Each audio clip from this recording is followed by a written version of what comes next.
ವರದಕ್ಷಿಣೆ ಕಿರುಕುಳ ಆರೋಪದ ಹಿನ್ನೆಲೆ ಮಹಿಳೆ ಆತ್ಮಹತ್ಯೆಗೆ ಶರಣಾಗಿರುವಂತಹ ಘಟನೆಯೊಂದು ನಡೆದಿದೆ.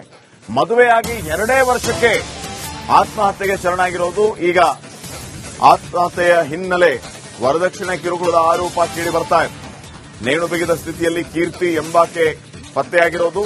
ಬನಶಂಕರಿ ಪೊಲೀಸ್ ಠಾಣೆಯಲ್ಲಿ ಈ ಬಗ್ಗೆ ಎಫ್ಐಆರ್ ದಾಖಲಾಗಿದೆ. 2 ವರ್ಷಗಳ ಹಿಂದೆಯಷ್ಟೇ ಗುರುಪ್ರಸಾದ್ ಎಂಬಾತನ ಜೊತೆಗೆ ಮದುವೆಯಾಗಿತ್ತು. ಕೀರ್ತಿ ಪೋಷಕರು ವರದಕ್ಷಿಣೆ ಕೊಟ್ಟೇ ಮದುವೆಯನ್ನ ಮಾಡಿದ್ರು. ಆದಾಗ್ಯೂ ವರದಕ್ಷಿಣೆ ಕಿರುಕುಳ ನಿತ್ಯ ನಿರಂತರ ನಡೀತಾ ಇತ್ತು ಅನ್ನುವಂತಹ ಆರೋಪ ಕೇಳಿ ಬರ್ತಾ ಇದೆ.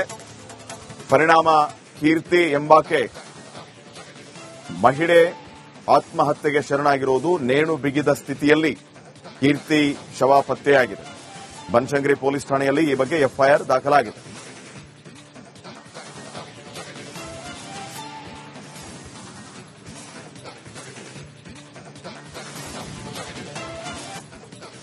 ವರದಕ್ಷಿಣೆ ಕಿರುಕುಳ ಆರೋಪದ ಹಿನ್ನೆಲೆ ಮಹಿಳೆ ಆತ್ಮಹತ್ಯೆಗೆ ಶರಣಾಗಿರುವಂತಹ ಘಟನೆಯೊಂದು ನಡೆದಿದೆ. ಮದುವೆಯಾಗಿ 2 ವರ್ಷಕ್ಕೆ ಆತ್ಮಹತ್ಯೆಗೆ ಶರಣಾಗಿರೋದು. ಈಗ ಆತ್ಮಹತ್ಯೆಯ ಹಿನ್ನೆಲೆ ವರದಕ್ಷಿಣೆ ಕಿರುಕುಳದ ಆರೋಪ ಕೇಳಿ ಬರ್ತಾ ಇದೆ. ನೇಣು ಬಿಗಿದ ಸ್ಥಿತಿಯಲ್ಲಿ ಕೀರ್ತಿ ಎಂಬಾಕೆ ಪತ್ತೆಯಾಗಿರೋದು. ಬನಶಂಕರಿ ಪೊಲೀಸ್ ಠಾಣೆಯಲ್ಲಿ ಈ ಬಗ್ಗೆ ಎಫ್ಐಆರ್ ದಾಖಲಾಗಿದೆ. 2 ವರ್ಷಗಳ ಹಿಂದೆಯಷ್ಟೇ ಗುರುಪ್ರಸಾದ್ ಎಂಬಾತನ ಜೊತೆಗೆ ಮದುವೆಯಾಗಿತ್ತು. ಕೀರ್ತಿ ಪೋಷಕರು ವರದಕ್ಷಿಣೆ ಕೊಟ್ಟೇ ಮದುವೆಯನ್ನ ಮಾಡಿದ್ರು. ಆದಾಗ್ಯೂ ವರದಕ್ಷಿಣೆ ಕಿರುಕುಳ ನಿತ್ಯ ನಿರಂತರ ನಡೀತಾ ಇತ್ತು ಅನ್ನುವಂತಹ ಆರೋಪ ಕೇಳಿ ಬರ್ತಾ ಇದೆ. ಪರಿಣಾಮ ಕೀರ್ತಿ ಎಂಬಾಕೆ ಮಹಿಳೆ ಆತ್ಮಹತ್ಯೆಗೆ ಶರಣಾಗಿರೋದು. ನೇಣು ಬಿಗಿದ ಸ್ಥಿತಿಯಲ್ಲಿ ಕೀರ್ತಿ ಶವ ಪತ್ತೆಯಾಗಿದೆ. ಬನಶಂಕರಿ ಪೊಲೀಸ್ ಠಾಣೆಯಲ್ಲಿ ಈ ಬಗ್ಗೆ ಎಫ್ಐಆರ್ ದಾಖಲಾಗಿದೆ.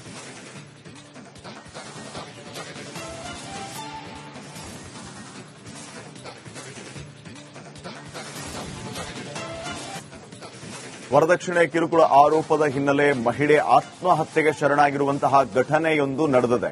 ಮದುವೆಯಾಗಿ 2 ವರ್ಷಕ್ಕೆ ಆತ್ಮಹತ್ಯೆಗೆ ಶರಣಾಗಿರೋದು. ಈಗ ಆತ್ಮಹತ್ಯೆಯ ಹಿನ್ನೆಲೆ ವರದಕ್ಷಿಣೆ ಕಿರುಕುಳದ ಆರೋಪ ಕೇಳಿ ಬರ್ತಾ ಇದೆ. ನೇಣು ಬಿಗಿದ ಸ್ಥಿತಿಯಲ್ಲಿ ಕೀರ್ತಿ ಎಂಬಾಕೆ ಪತ್ತೆಯಾಗಿರೋದು. ಬನಶಂಕರಿ ಪೊಲೀಸ್ ಠಾಣೆಯಲ್ಲಿ ಈ ಬಗ್ಗೆ ಎಫ್ಐಆರ್ ದಾಖಲಾಗಿದೆ. 2 ವರ್ಷಗಳ ಹಿಂದೆಯಷ್ಟೇ ಗುರುಪ್ರಸಾದ್ ಎಂಬಾತನ ಜೊತೆಗೆ ಮದುವೆಯಾಗಿತ್ತು. ಕೀರ್ತಿ ಪೋಷಕರು ವರದಕ್ಷಿಣೆ ಕೊಟ್ಟೇ ಮದುವೆಯನ್ನ ಮಾಡಿದ್ರು. ಆದಾಗ್ಯೂ ವರದಕ್ಷಿಣೆ ಕಿರುಕುಳ ನಿತ್ಯ ನಿರಂತರ ನಡೀತಾ ಇತ್ತು ಅನ್ನುವಂತಹ ಆರೋಪ ಕೇಳಿ ಬರ್ತಾ ಇದೆ. ಪರಿಣಾಮ ಕೀರ್ತಿ ಎಂಬಾಕೆ ಮಹಿಳೆ ಆತ್ಮಹತ್ಯೆಗೆ ಶರಣಾಗಿರುವುದು. ನೇಣು ಬಿಗಿದ ಸ್ಥಿತಿಯಲ್ಲಿ ಕೀರ್ತಿ ಶವ ಪತ್ತೆಯಾಗಿದೆ.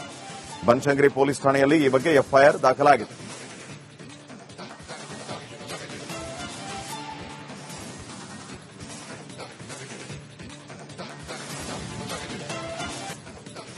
ವರದಕ್ಷಿಣೆ ಕಿರುಕುಳ ಆರೋಪದ ಹಿನ್ನೆಲೆ ಮಹಿಳೆ ಆತ್ಮಹತ್ಯೆಗೆ ಶರಣಾಗಿರುವಂತಹ ಘಟನೆಯೊಂದು ನಡೆದಿದೆ.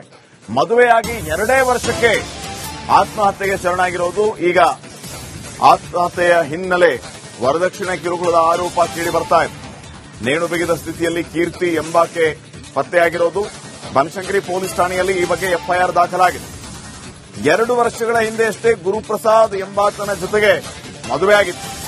ಕೀರ್ತಿ ಪೋಷಕರು ವರದಕ್ಷಿಣೆ ಕೊಟ್ಟೇ ಮದುವೆಯನ್ನ ಮಾಡಿದ್ರು. ಆದಾಗ್ಯೂ ವರದಕ್ಷಿಣೆ ಕಿರುಕುಳ ನಿತ್ಯ ನಿರಂತರ ನಡೀತಾ ಇತ್ತು ಅನ್ನುವಂತಹ ಆರೋಪ ಕೇಳಿ ಬರ್ತಾ ಇದೆ.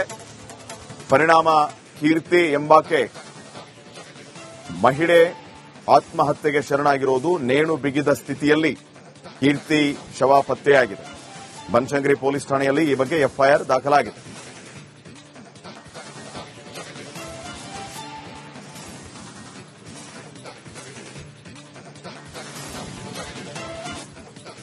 ವರದಕ್ಷಿಣೆ ಕಿರುಕುಳ ಆರೋಪದ ಹಿನ್ನೆಲೆ ಮಹಿಳೆ ಆತ್ಮಹತ್ಯೆಗೆ ಶರಣಾಗಿರುವಂತಹ ಘಟನೆಯೊಂದು ನಡೆದಿದೆ. ಮದುವೆಯಾಗಿ 2 ವರ್ಷಕ್ಕೆ ಆತ್ಮಹತ್ಯೆಗೆ ಶರಣಾಗಿರೋದು. ಈಗ ಆತ್ಮಹತ್ಯೆಯ ಹಿನ್ನೆಲೆ ವರದಕ್ಷಿಣೆ ಕಿರುಕುಳದ ಆರೋಪ ಕೇಳಿ ಬರ್ತಾ ಇದೆ. ನೇಣು ಬಿಗಿದ ಸ್ಥಿತಿಯಲ್ಲಿ ಕೀರ್ತಿ ಎಂಬಾಕೆ ಪತ್ತೆಯಾಗಿರೋದು. ಬನಶಂಕರಿ ಪೊಲೀಸ್ ಠಾಣೆಯಲ್ಲಿ ಈ ಬಗ್ಗೆ ಎಫ್ಐಆರ್ ದಾಖಲಾಗಿದೆ. 2 ವರ್ಷಗಳ ಹಿಂದೆಯಷ್ಟೇ ಗುರುಪ್ರಸಾದ್ ಎಂಬಾತನ ಜೊತೆಗೆ ಮದುವೆಯಾಗಿತ್ತು. ಕೀರ್ತಿ ಪೋಷಕರು ವರದಕ್ಷಿಣೆ ಕೊಟ್ಟೇ ಮದುವೆಯನ್ನ ಮಾಡಿದ್ರು. ಆದಾಗ್ಯೂ ವರದಕ್ಷಿಣೆ ಕಿರುಕುಳ ನಿತ್ಯ ನಿರಂತರ ನಡೀತಾ ಇತ್ತು ಅನ್ನುವಂತಹ ಆರೋಪ ಕೇಳಿ ಬರ್ತಾ ಇದೆ. ಪರಿಣಾಮ ಕೀರ್ತಿ ಎಂಬಾಕೆ ಮಹಿಳೆ ಆತ್ಮಹತ್ಯೆಗೆ ಶರಣಾಗಿರುವುದು. ನೇಣು ಬಿಗಿದ ಸ್ಥಿತಿಯಲ್ಲಿ ಕೀರ್ತಿ ಶವ ಪತ್ತೆಯಾಗಿದೆ. ಬನಶಂಕರಿ ಪೊಲೀಸ್ ಠಾಣೆಯಲ್ಲಿ ಈ ಬಗ್ಗೆ ಎಫ್ಐಆರ್ ದಾಖಲಾಗಿದೆ.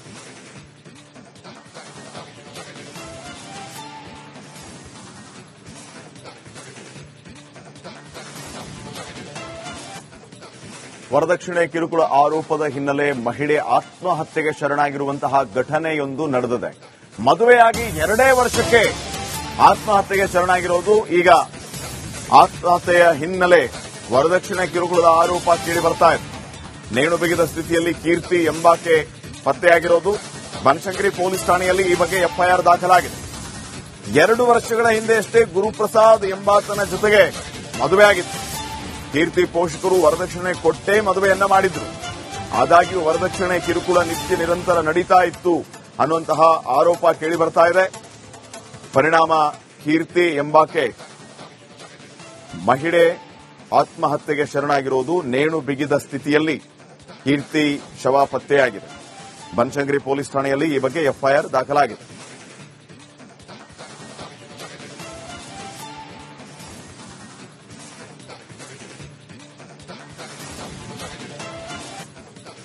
ವರದಕ್ಷಿಣೆ ಕಿರುಕುಳ ಆರೋಪದ ಹಿನ್ನೆಲೆ ಮಹಿಳೆ ಆತ್ಮಹತ್ಯೆಗೆ ಶರಣಾಗಿರುವಂತಹ ಘಟನೆಯೊಂದು ನಡೆದಿದೆ. ಮದುವೆಯಾಗಿ 2 ವರ್ಷಕ್ಕೆ ಆತ್ಮಹತ್ಯೆಗೆ ಶರಣಾಗಿರೋದು. ಈಗ ಆತ್ಮಹತ್ಯೆಯ ಹಿನ್ನೆಲೆ ವರದಕ್ಷಿಣೆ ಕಿರುಕುಳದ ಆರೋಪ ಕೇಳಿ ಬರ್ತಾ ಇದೆ. ನೇಣು ಬಿಗಿದ ಸ್ಥಿತಿಯಲ್ಲಿ ಕೀರ್ತಿ ಎಂಬಾಕೆ ಪತ್ತೆಯಾಗಿರೋದು. ಬನಶಂಕರಿ ಪೊಲೀಸ್ ಠಾಣೆಯಲ್ಲಿ ಈ ಬಗ್ಗೆ ಎಫ್ಐಆರ್ ದಾಖಲಾಗಿದೆ. 2 ವರ್ಷಗಳ ಹಿಂದೆಯಷ್ಟೇ ಗುರುಪ್ರಸಾದ್ ಎಂಬಾತನ ಜೊತೆಗೆ ಮದುವೆಯಾಗಿತ್ತು. ಕೀರ್ತಿ ಪೋಷಕರು ವರದಕ್ಷಿಣೆ ಕೊಟ್ಟೇ ಮದುವೆಯನ್ನ ಮಾಡಿದ್ರು. ಆದಾಗ್ಯೂ ವರದಕ್ಷಿಣೆ ಕಿರುಕುಳ ನಿತ್ಯ ನಿರಂತರ ನಡೀತಾ ಇತ್ತು ಅನ್ನುವಂತಹ ಆರೋಪ ಕೇಳಿ ಬರ್ತಾ ಇದೆ. ಪರಿಣಾಮ ಕೀರ್ತಿ ಎಂಬಾಕೆ ಮಹಿಳೆ ಆತ್ಮಹತ್ಯೆಗೆ ಶರಣಾಗಿರೋದು. ನೇಣು ಬಿಗಿದ ಸ್ಥಿತಿಯಲ್ಲಿ ಕೀರ್ತಿ ಶವ ಪತ್ತೆಯಾಗಿದೆ. ಬನಶಂಕರಿ ಪೊಲೀಸ್ ಠಾಣೆಯಲ್ಲಿ ಈ ಬಗ್ಗೆ ಎಫ್ಐಆರ್ ದಾಖಲಾಗಿದೆ.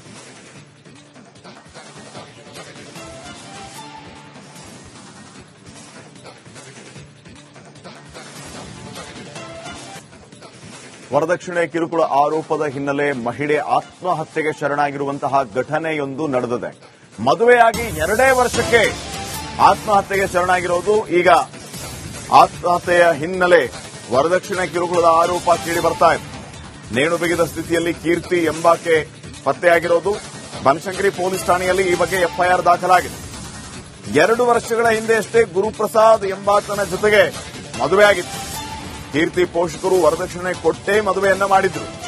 ಆದಾಗ್ಯೂ ವರದಕ್ಷಿಣೆ ಕಿರುಕುಳ ನಿತ್ಯ ನಿರಂತರ ನಡೀತಾ ಇತ್ತು ಅನ್ನುವಂತಹ ಆರೋಪ ಕೇಳಿ ಬರ್ತಾ ಇದೆ. ಪರಿಣಾಮ ಕೀರ್ತಿ ಎಂಬಾಕೆ ಮಹಿಳೆ ಆತ್ಮಹತ್ಯೆಗೆ ಶರಣಾಗಿರೋದು. ನೇಣು ಬಿಗಿದ ಸ್ಥಿತಿಯಲ್ಲಿ ಕೀರ್ತಿ ಶವ ಪತ್ತೆಯಾಗಿದೆ. ಬನಶಂಕರಿ ಪೊಲೀಸ್ ಠಾಣೆಯಲ್ಲಿ ಈ ಬಗ್ಗೆ ಎಫ್ಐಆರ್ ದಾಖಲಾಗಿದೆ.